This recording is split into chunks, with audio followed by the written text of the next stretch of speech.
बचपन में Nikola Tesla को इस बात का पता नहीं था, लेकिन उनमें एक खासियत थी, उनके विजन और इमेजिनेशन का न्यूरल सर्किट बहुत मजबूत था। वे जो कुछ भी सोचते, उसे स्पष्ट रूप से देख सकते थे। उनकी यह विशेषता उन्हें सीधे अपने अवचेतन मन यानी सबकॉन्शियस माइंड से जोड़ने में सक्षम बनाती थी। निकोला टेस्ला अपने मन में जो चाहे देख सकते थे और उसे हकीकत में बदल सकते थे। जब वे स्कूल में थे, तब उन्होंने नाइग्रा फॉल्स का एक चित्र देखा। झरने से गिरते हुए पानी को देखते देखते वे उस चित्र में खो गए। उन्होंने देखा कि एक विशाल पहिया पानी की शक्ति से घूम रहा है। यंग निकोला ने अपने अंकल से कहा कि वे अमेरिका जाकर ऐसी मशीन बनाएंगे जो पानी से शक्ति ले सके। 30 साल बाद उन्होंने ठीक वैसा ही किया। टेस्ला को छोटी उम्र में अपनी काबिलियत का अंदाजा नहीं था। जब वे 7 साल के थे, तब उनके भाई की घोड़े से गिरकर मौत हो गई। वे अपनी आत्मकथा में लिखते हैं कि वे इस दुर्घटना को कभी नहीं भुला पाए। इस घटना का दर्द उनके अवचेतन मन में गहरे अंकित हो गया। वे कहते हैं कि कई वर्षों तक उनके भाई की मौत का सीन उन्हें हर दिन याद आता था। उसके बाद कई वर्षों तक निकोला टेस्ला अकेले रहना पसंद करते थे। अगर छोटे टेस्ला से किसी वस्तु की बात की जाती, तो उनके दिमाग में तेज प्रकाश बिजली की तरह चमकने लगता और वह चीज अपने आप सामने दिखने लगती। कई बार वे बात करते करते बेचैन हो जाते थे क्योंकि उन्हें समझ नहीं आता था कि वे जो देख रहे हैं वह असलियत में है या नहीं। जब इस तरह के विजन उन्हें परेशान करने लगे, तो उन्होंने कुछ तरीके अपनाए।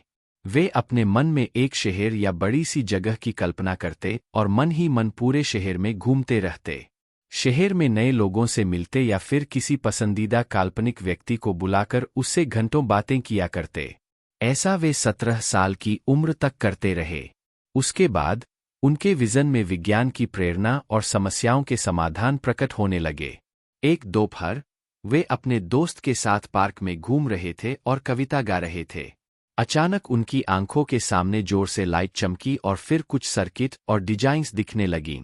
उन्होंने तत्काल रेत में उस डायग्राम को बनाना शुरू कर दिया और 6 साल बाद वही डायग्राम उन्होंने इलेक्ट्रिकल इंजीनियर्स की सभा में पेश किया। यह डिज़ाइन थी एसी मोटर्स की, जो इतनी प्रभावी थी कि आज 120 साल बाद भी पावर टूल्स और वैक्यूम क्लीनर में उपयोग की जाती है। सबकॉन्शियस माइंड की शक्ति केवल इंटेलेक्ट या बुद्धि तक सीमित न होकर पूरे शरीर पर काम करती है।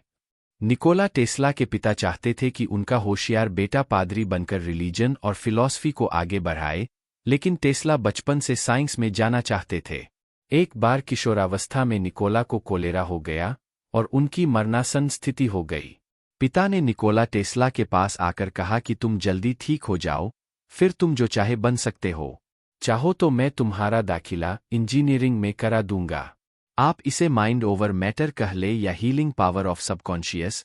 निकोला टेस्ला कुछ ही दिनों में पूरी तरह ठीक हो गए। तो सवाल यह है कि आप और मैं यह शक्ति अपने अंदर कैसे विकसित कर सकते हैं। अपनी आत्मकथा में निकोला टेस्ला बताते हैं कि हर दिन सुबह उनके पिता उनकी मेमोरी और रीजनिंग स्किल्स को तेज करने के लिए उन्हें कुछ एक्सरसाइज देते थे, जैसे एक दूसरे के मन में चल रहे विचारों का अंदाजा लगाना और एक बार सुनने के बाद लंबे सेंटेंसेस रिपीट करना। इन अभ्यासों के चलते वे अपनी एकाग्रता और कल्पना शक्ति विकसित कर पाए, जिसके साथ उनके विजुअलाइजेशंस भी विकसित होते चले गए।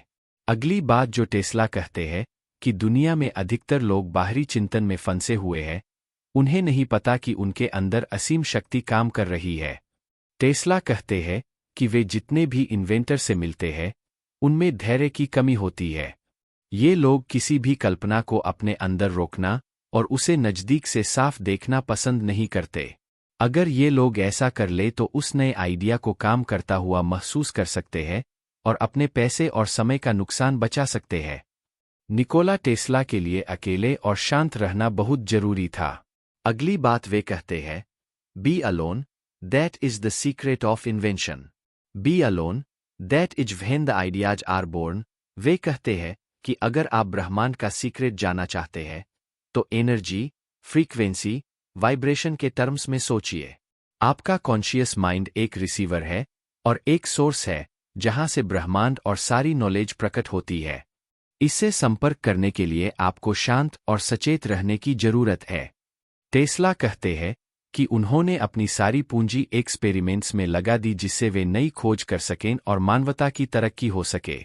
बॉब प्रॉक्टर अपनी किताब में कहते हैं कि सबकॉन्शियस की असीमित पावर और गाइडेंस अनसेल्फिश माइंड की तरफ बहती है, ऐसा माइंड जो अपने फायदे से बढ़कर सोचता हो, चाहे वह विंची हो, मस्क हो या टेस्ला। इन सबके विजन अपने पर्सनल फायदों और महलों से बड़े थे। अगर आपका गोल केवल खुद के लिए पैसा कमाने की बजाय अपने साथ लोगों के लिए बेहतर करना है, तो आपके पास आइडियाज, अपॉर्चुनिटी और इंट्यूशन ज्यादा आएंगे। जब आपके मन में डाउट नहीं होते, तो आप बहुत इंटेंस हो जाते हैं। निकोला टेस्ला बहुत इंटेंस इंसान थे। वे जो भी करते, उसमें पूरी तरह से समर्पित हो जाते थे। एक बार वे लगातार 84 घंटों तक अपनी लैब में काम करते रहे। एक बार वे 36 घंटों तक लगातार पूल खेलते रहे। उनकी सेहत बचाने के लिए उन्हें यूनिवर्सिटी की लाइब्रेरी से बैन कर दिया गया था, क्योंकि वे दिन रात वहां की किताबें पढ़ते रहते थे। जैसे जैसे उनके अनुभव बढ़ते गए, निकोला टेस्ला की क्वालिटीज भी विकसित होती गईं। आज से करीब 100 साल पहले 1926 में उन्होंने इंटरनेट के साथ साथ स्मार्टफोन जैसा डिवाइस भी इमेजिन कर लिया था। यह उनके शब्द है कि एक ऐसा वायरलेस नेटवर्क बनेगा जहां पूरी दुनिया एक बड़े दिमाग में बदल जाएगी। कितनी भी दूर से लोग तुरंत आपस में जुड़ पाएंगे, एक दूसरे से बात कर पाएंगे और एक दूसरे को देख पाएंगे।